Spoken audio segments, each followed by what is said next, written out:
আমায় তোমরা আঘাত করো না, আমাকে খেলতে দাও, আমার যোগ্যতা অনুযায়ী একটু পারফর্ম করতে দাও, সবাইকে আমার জাদু উপভোগ করতে দাও, আমি কতটুকু করতে পারি সেটা সবাইকে একবার দেখার সুযোগ করে দাও।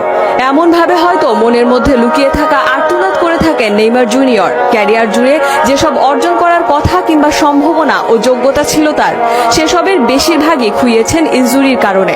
ডিফেন্ডারদের নোংরা ফাউলের শিকার হয়েছেন এই সেলেসাও তারকা। সুন্দর ক্যারিয়ারে রয়েছে অসংখ্য দাগ, যার বড় অংশ এসেছে ইনজুরির কারণে। বছরে প্রায় বেশিরভাগ সময় তাকে মাঠের বাইরে কাটাতে হয় ইনজুরির কারণে।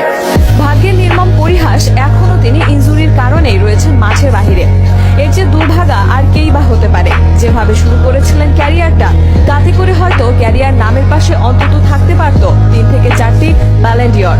অথচ ভাগ্যের কি নির্মম পরিহাস, গত 5 বছরে সেরা 3-এর মধ্যে আসতে পারেননি একবারও। ইউরোপের বাইরে সবশেষ কোনো ফুটবলার হিসেবে